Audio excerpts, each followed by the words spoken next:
Bueno, les decía que es una buena oportunidad para compartir la experiencia entre nuestros países. Si uno ve lo que ocurre en Chile, lo que ocurre en Colombia, lo que ocurre en Perú, las realidades son bastante similares.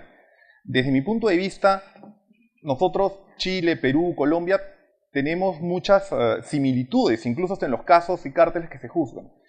Y atravesamos problemas más o menos comunes. Cuando nosotros comparamos la experiencia con otros países de Latinoamérica, vemos que muchos todavía están en una etapa muy incipiente en cuanto a su política de lucha contra los cárteles, no tienen los problemas que nosotros tenemos. Van a ver, por eso en mi exposición seguro, muchos puntos comunes con lo que ustedes puedan estar discutiendo acá. Y bueno, yo soy muy admirador de sus vinos. Cada vez que vengo acá trato de llevarme la mayor cantidad de vinos. Lástima que existe una restricción a veces en aduanas para poder llevar un número mayor. Traería una maleta vacía para llevarme varios. Ahora soy muy admirador también de su selección. Están jugando muy bien. Y esto me parece bastante positivo, pero también soy admirador de lo que están haciendo en la lucha contra los cárteles. Ayer, por ejemplo, antes de dormir, vi aproximadamente 15 minutos de CNN en Chile hablando de libre competencia sobre el reciente caso que han abierto contra, bueno, en el Perú la empresa se conoce como Protiza, no sé cómo, tiene otro nombre acá, pero por el cártel en tisú y en papel higiénico. Entonces, quiero contarles brevemente cómo es el modelo peruano. El modelo peruano es un modelo administrativo, en el cual una entidad con autonomía técnica y funcional, que es el INDECOPI, es el encargado de sancionar y fiscalizar eventuales conductas anticompetitivas. Está por un lado la Secretaría Técnica, que vendría a ser el equivalente acá a la Fiscalía Nacional Económica. Está la Comisión, que es una primera instancia en sede administrativa, y está el Tribunal de Competencia, que es la segunda instancia en materia administrativa. Las partes que estén disconformes con las decisiones en sede administrativa pueden ir al Poder Judicial en la vía del proceso contencioso administrativo. En el Perú no hay sanciones penales contra los cárteles. En algún momento lo hubo, y tal como ocurrió en Chile, se derogó y se pasó a un modelo administrativo. Se discute si deberían penalizarse los cárteles. No todas las conductas anticompetitivas, los cárteles, como se conocen, los cárteles duros. Y bueno, los cárteles están dentro de la agenda prioritaria de la institución. Y tiene que estar dentro de la agenda prioritaria porque dentro de la variedad de conductas anticompetitivas constituyen la más nociva para los consumidores y para el bienestar económico en general. Una agencia de competencia de un país en desarrollo, creo, tiene que priorizar entre los diversos temas que puede fiscalizar. Las agencias de nuestros países son agencias con recursos limitados. Entonces, como toda organización, tiene que optimizar sus recursos. Y existe consenso internacional en que los cárteles son la conducta anticompetitiva más grave. En el Perú, los cárteles son sancionados, los cárteles duros, con una prohibición absoluta, que es la conocida en otros lados como la regla per se. No se aplica una regla de la sanción. Y hay consenso a nivel internacional sobre que este tipo de conductas deberían ser sancionados por la sola acreditación de la existencia de la conducta sin necesariamente demostrar efectos. Sé que en Chile ocurre una regla distinta y sé que el proyecto que están sometiendo a discusión quiere ir alineado a lo que constituye la tendencia internacional. Por ello creo que las autoridades de competencia deben ajustar bien sus poleas de manera que identifiquen bien su blanco. Su blanco son los cárteles. Los cárteles deberían ser la agenda prioritaria de cualquier agencia de competencia. Las restricciones verticales muchas veces pueden constituir un tema controversial. De repente, por querer salvar la competencia, estamos finalmente perjudicando a los consumidores. Pongo el ejemplo de los precios de reventa, ¿no? Es sumamente discutible si puede sancionar un precio de reventa. Muchas fijaciones de precios tienen pues, un propósito de cara a beneficiar a los consumidores, ¿no? Entonces, de antemano es muy difícil medir si eso es una conducta anticompetitiva o no. Sobre lo que no queda duda es sobre los cárteles. Y es por eso que en la agenda peruana se están priorizando también actualmente la investigación de este tipo de conductas anticompetitivas. Y bueno, ustedes conocen bien cuáles son las herramientas que usualmente se utilizan para detectar cárteles. El monitoreo de precio, conocido como screening. La autoridad hace un seguimiento de precios para ver si hay un patrón sospechoso en el movimiento o en la conducta de las empresas investigadas. Las denuncias también son un elemento importante para la detección de conductas anticompetitivas. Si eso va aunado a una especie de programa de inteligencia que algunas agencias de competencia ya están aplicando, se puede ser bastante útil. Les cuento, por ejemplo, que en Brasil, a raíz de la creación de una área específica de inteligencia, lo que están haciendo es tomar contacto con aquellos gerentes salientes de empresas y en especial con aquellos gerentes que no se van bien, ¿no? Porque se podría sacar algún nivel de información, aquellos que eventualmente pues, han tenido algún conflicto con la empresa pueden estar más propensos a dar información sobre un cártel. El gran tema acá es que, como lo cuentan en Brasil, lo que principalmente ocurre cuando uno quiere hablar con una persona que tiene información valiosa, lo primero que preguntan es ¿y qué es lo que me van a dar? ¿Qué es lo que recibo yo? Recibes la exoneración de la sanción. Ellos no quieren la exoneración de la sanción, quieren eventuales contraprestaciones económicas. En el Perú se estaba discutiendo también este tema. Si es posible, como también cierta doctrina en libre competencia lo señala, establecer un sistema de recompensas o contraprestaciones económicas para aquellos que colaboren en la detección de los cárteles. Y las inspecciones. Los cárteles no se pueden descubrir desde el escritorio. Y algo que ha implicado en el Perú, y entiendo también que en Chile, un cambio sustancial, es el uso de las herramientas de informática forense al momento de las visitas de inspección. Hay software que permiten recuperar archivos eliminados.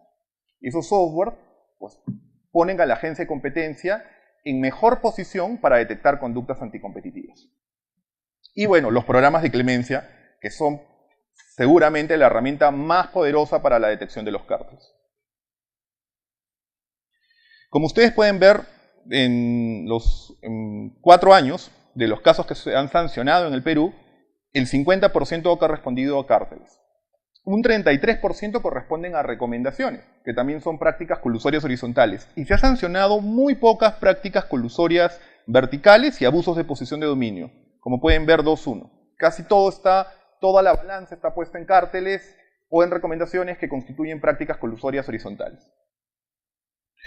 Y bueno, el programa de clemencia en el Perú estuvo consagrado desde el año 96, pero en la práctica no había solicitudes de clemencia. Del 96 al 2012 solo hubo una solicitud de clemencia. En los últimos años estamos en un desarrollo incipiente del programa de clemencia. Se han recibido en el 2014 2 solicitudes de clemencia que involucran 4 mercados porque son empresas multiproductos. Se han revelado, en el fondo la cifra debería decir 4 solicitudes de clemencia, porque se han revelado de más mercados de lo que corresponde al número de solicitudes. Y en el 2015, en lo que va del año, 2 solicitudes.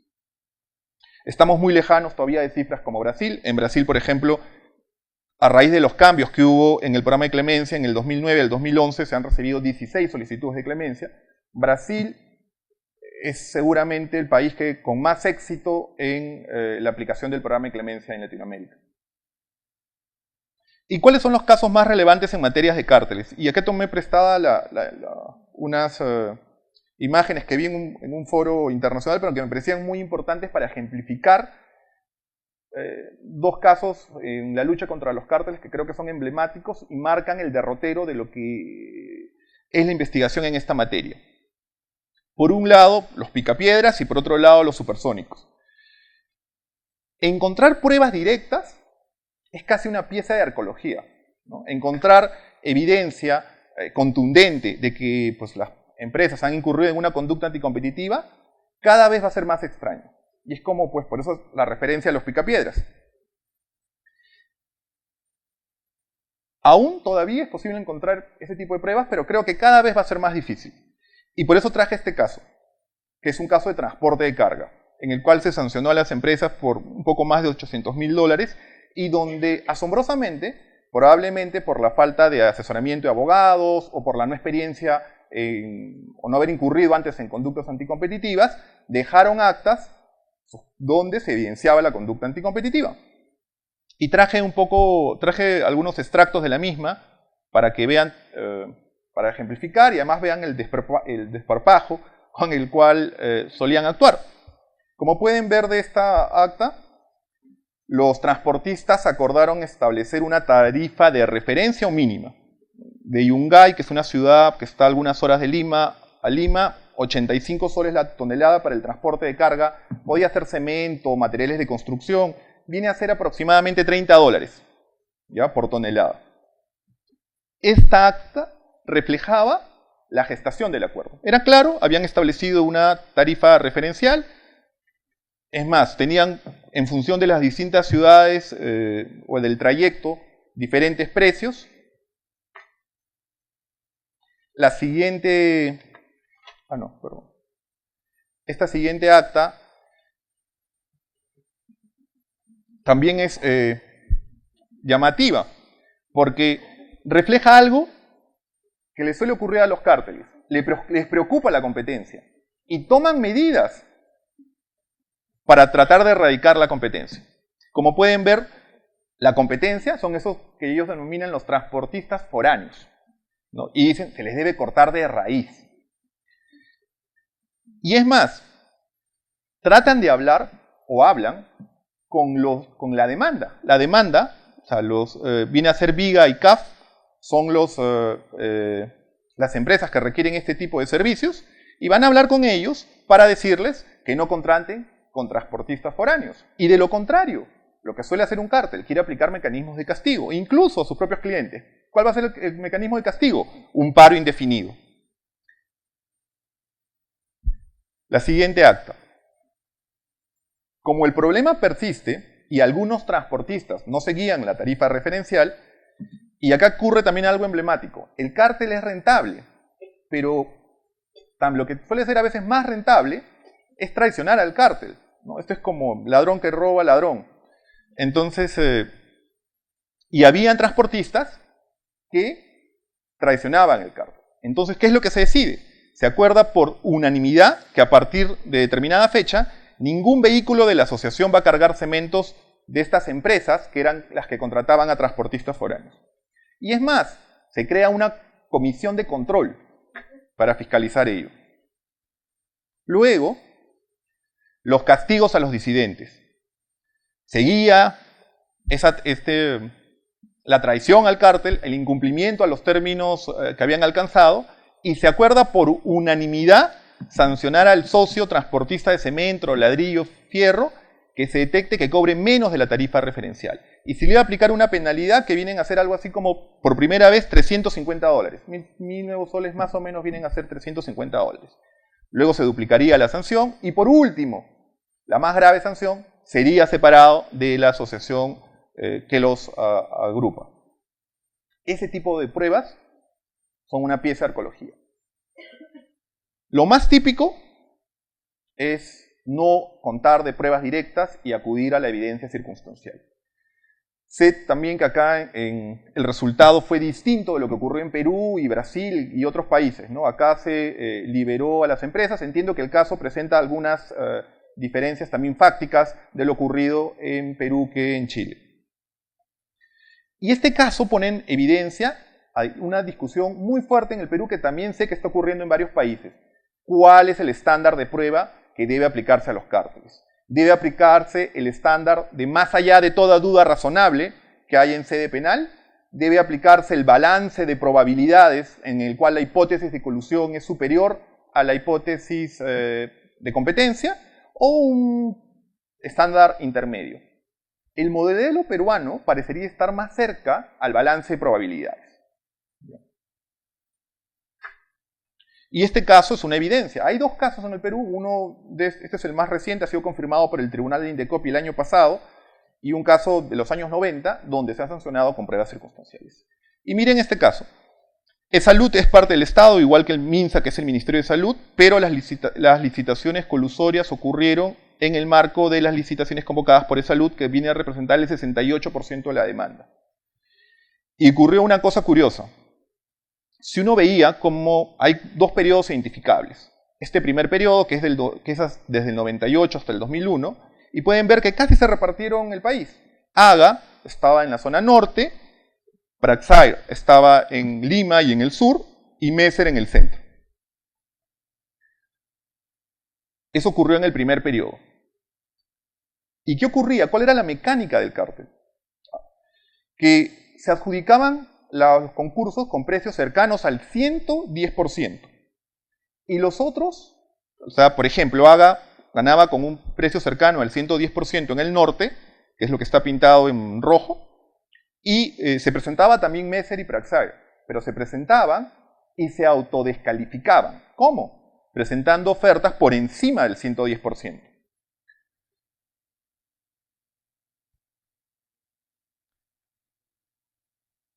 En este mercado habían altas barreras de entrada en este primer periodo. No podía ingresar un nuevo competidor.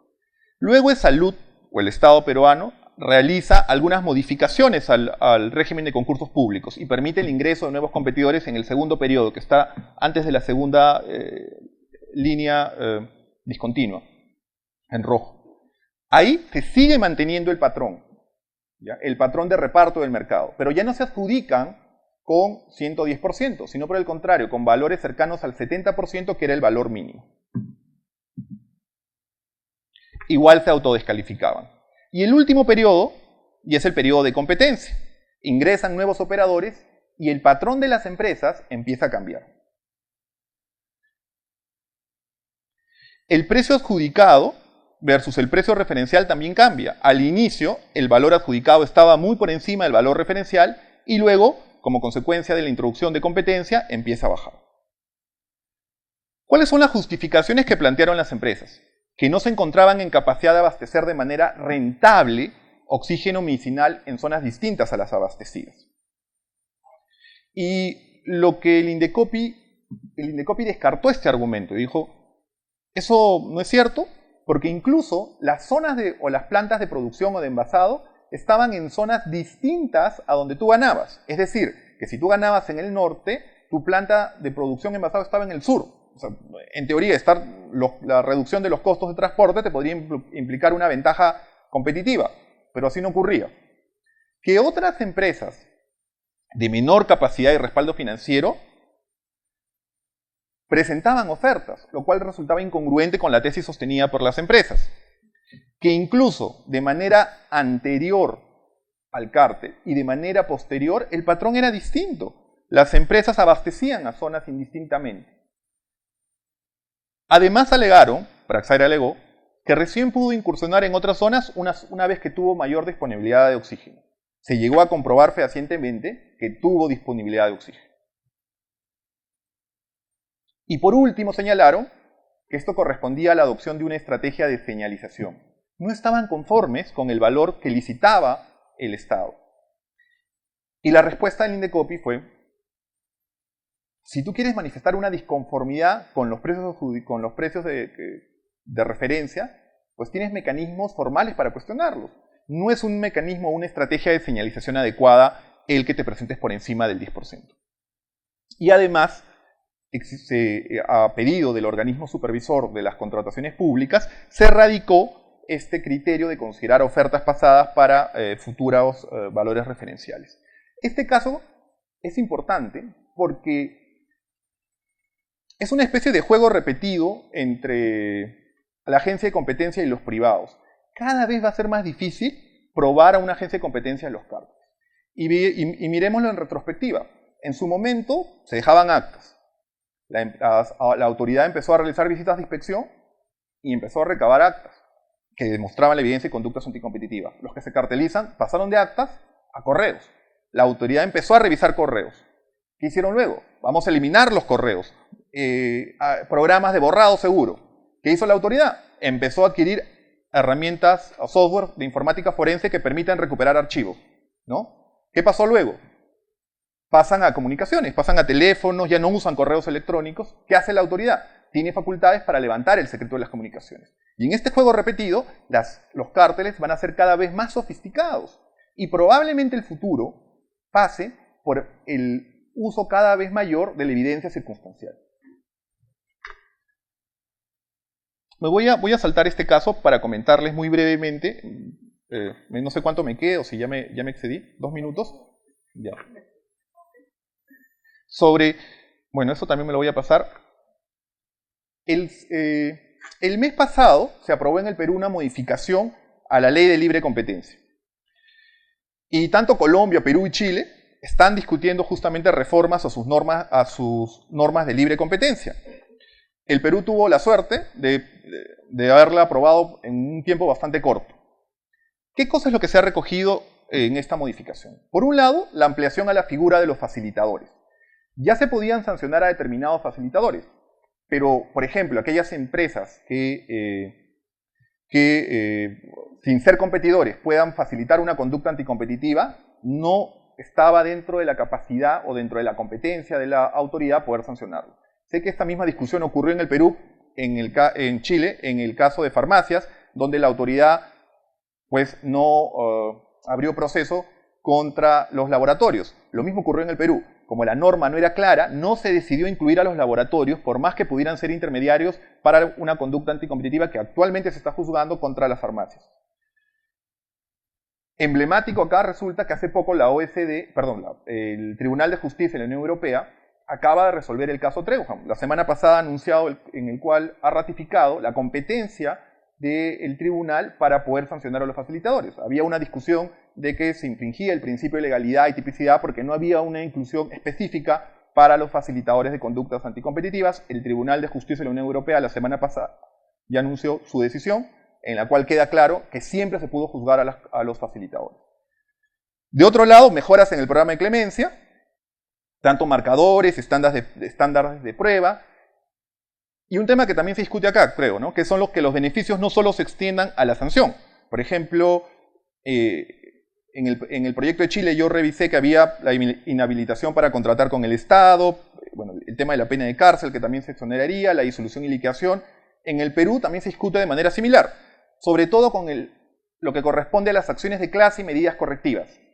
La empresa viene a presentar su solicitud de clemencia, una solicitud antes del inicio formal de una investigación, y se pone, por decirlo en términos coloquiales, en bandeja. Yo presento todas las pruebas que me incriminarían y la autoridad, está bien, me exonera de la sanción, pero con esas mismas pruebas me puede imponer medidas correctivas. En el Perú se pueden imponer medidas correctivas de restitución a raíz de la modificación, que vendrían a ser lo que se conoce como el daño emergente en materia de indemnización.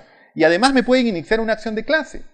Entonces, justo una de las grandes discusiones es que por dictar medidas que permitan solucionar de manera más integral los perjuicios que causan un cártel a raíz de que se hagan responsables por los daños que causen, no se genere un desincentivo al programa de clemencia. Y entiendo que una discusión similar hay acá en torno a lo que es las penas de cárcel, las inhabilitaciones, de manera que el programa este tipo de soluciones que puedan ser eficaces no desestabilicen el programa de clemencia.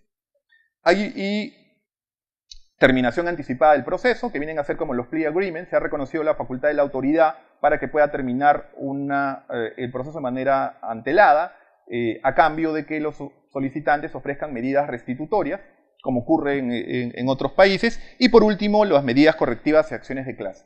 Se le ha dado atribuciones al INDECOPI para que en representación de los consumidores pueda iniciar acciones de clase contra los consumidores que habrían sido afectados por esta conducta anticompetitiva. Y además, para en sede administrativa, dictar medidas correctivas. Son mecanismos sustitutorios en cierta medida. El INDECOPI va a poder dictar lo que se conocería como el daño emergente, que sería esta diferencia entre el precio colusorio y el precio competitivo. Tienen que editarse lineamientos porque es una facultad bastante fuerte y es una facultad que tiene que demarcarse cuáles van a ser los ámbitos en los cuales se van a otorgar este tipo de medidas. Y bueno, como ustedes pueden ver, he tratado de hacer en la medida de lo posible alguna relación con lo que ocurre acá en Chile. Mil disculpas por haber hablado tan rápido, pero quería ajustarme a los tiempos. Y bueno, quedo a sus preguntas si es que hubiera tiempo para ello. Gracias.